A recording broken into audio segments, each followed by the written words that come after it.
Fox News overnight, federal agents arriving in Bend, Oregon to clear out hundreds of protesters. ICE says they were blocking buses carrying suspects accused of violent criminal history. Here to react, Fox News contributor, retired acting ICE director Tom Homan.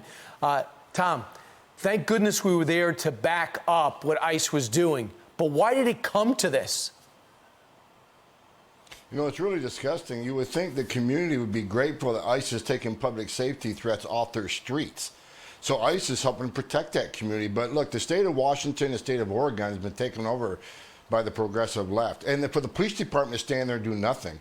And what really irritates me is district attorney of that county made a statement that he's never been so proud of that community and disgusted with the federal government. He should resign immediately, because that's not what he's supposed to be about. He's supposed to be about law enforcement and protecting the community, enforcing law and prosecuting criminals. That's exactly what ICE is doing in his county. You ought to be thanking him, not saying he's disgusted with him. His name is John Hummel. He said, quote, "I was on the scene of the standoff with ICE and was impressed by the passion and empathy shown by our community. Yes, to criminals, blocking a bus for criminals." He says they've tried to broker some type of a resolution with the DHS to no avail. He should resign today. It is disgusting. He is in direct conflict of his duties as a district attorney to, number one, protect his community, number two, protect law enforcement and the rule of law. Right, but we're in an era where illegal immigrants have the same rights as legal immigrants, and we're in an era where no one ever pays the price for any criminal activity. Hence, look what happened in Portland. Look what happened in Chicago. Many people are outraged. We'll see if they show up at the vote at the ballot box. So let's talk about Kamala Harris and this moment that I know you will never forget, when you have then acting director of Border Patrol testifying on Capitol Hill about our policy at the border. Listen to where the senator from California takes this conversation.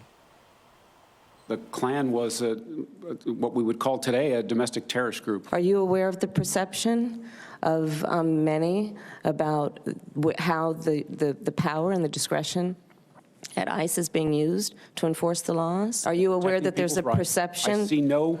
Are you aware that there's a perception that puts ICE in the same category as the KKK? Right. And just to give total context for that, he's asked to go up, Mr. Vitiello, then acting director of ICE, and talk about our border policy. And he said, "Do you know what the Klan is?" He says, "Yes." "Do you know what they did?" "Yes." Now, how do you disseminate between what the Klan does and did and what ICE is doing? Can you believe that? One federal law enforcement agency compared to a domestic terrorist group.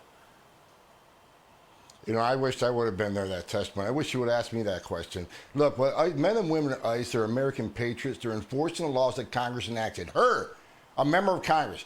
ICE isn't making this up. 9 out of 10 people ICE arrests are public safety threats. They either have a criminal conviction or pending criminal charges. They're enforcing the law, protecting this country. And to compare them to the KKK is just ridiculous. That itself is a racist statement made by Kamala Harris. Hey, it worked out for her. She's now the running mate of Joe Biden, who are 80 days away from finding out if she's the next vice president of the United States. A little crazy. It's really law enforcement or anti-law enforcement. That's what it's come down to. Tom, thanks for keeping you cool. Appreciate it. Not easy. You got it.